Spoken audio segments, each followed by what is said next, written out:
जय जगन्नाथ। आज आपन को मोर न्यू ब्लॉग को स्वागत। प्रथमे मु करेईटा धरिची ताकू धोईकी आनली। एबे मु ताकू गैस रे बसेइबी। गैस टाकू ऑन कर देली। ऑन हे गला। तापर एबे मु कोन करबी ना आलू छोड़ेबी। आलू आलू काई गला प्रेशर रे आलू अछि ना प्रेशर को जिबाउनी एटा प्रेशर। आलू को सिजाई रखाइची मु सिजेइनी मो सामजा सिजे देचंती। मु खाली ना तो कड़े रे खड़ खड़ खड़ खड़ कर देबी। आलू टाकू छोड़ेइली मसला करी आपण मन को देखेबी सेति तो वेट करंतु। एमती करी करी मु गोटे गोटे आलू को छोड़े के रखी देबी। एबे मो पो खाउची ताकू मुटे दही चीनी दे के आसे नेक्स्ट आलू को छोड़ेबी हैला।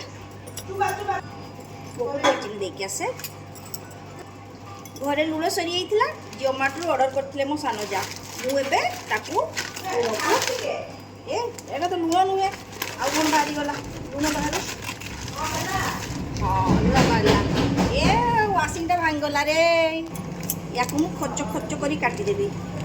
खच खच कटी गला मु एबे आलू तरकारी पई अदा को छेंची देबी। कुचु कुचु करी छेंची देबी। ए डाणी लोक त खाउछ आलू को मबे खच खच करी काटी देबी। कुछ कुछ बिलाती काटी देबे। कुछ कुछ कुछ कुछ एबे मु करेई रे तेल पकेबी रिफाइन ऑयल। ना ना पानी रे करबिनी मो जा कहत पानी रे करूनो पानी रे करबिनी रिफाइन ऑयल। एबे सुरसो तेल खाइबुनी ना रिफाइन ऑयल खाइबु हमरो खा जाय। तापर मु मोर मु छिडा ही करनी हो फुटनो पकेबी ताकि भी टिके तेलटा पिलो दही खा दिए सेटा। एबे मु अदा पकेबी अदा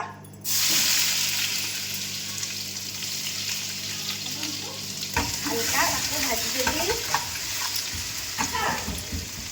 तापरे एबे कोन पकेबी ना बिलाती बिलाती पकेबी तो छोट छोट करी काटी के रखी छी बिलाती ताको पकेबी।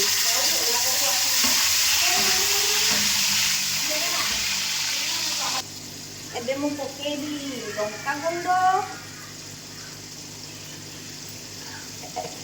तापर पकेबी हल्दी गुंड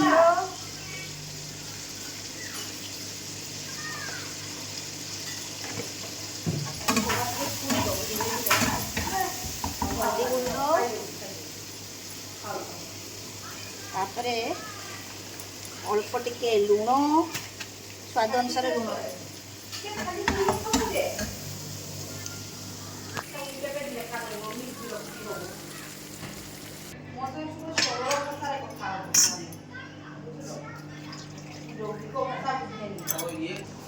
सर्वशेष मु जीरा गुंड पकईदेली हो गला मोर आलू तरकारी प्रस्तुति।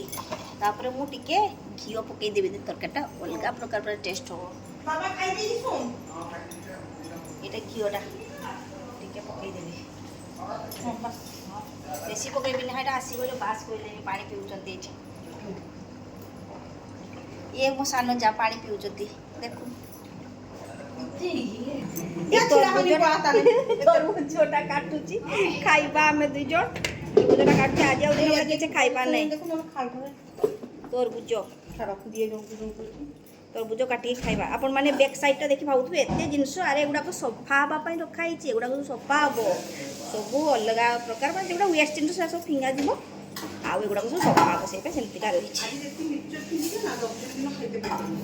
कहते मजा मिक्सचर फिंगी आज मिक्सचर आई वाशिंग आज भांगी फाइनली वाशिंग भांगी आज जीराटा बेटुआ पकेबी।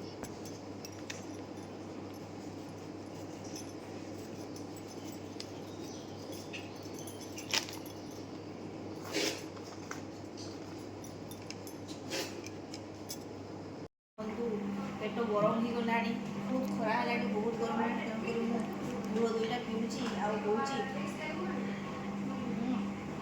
बढ़िया बहुत टेस्ट आपण मैंने भी गुड़ दही पींतु खरा आसला पेट थंडा मुंड थंडा शरीर थंडा सब थंडा तेणुक मोर भाई आपण मैंने भी गुड़ दही पीऊँ।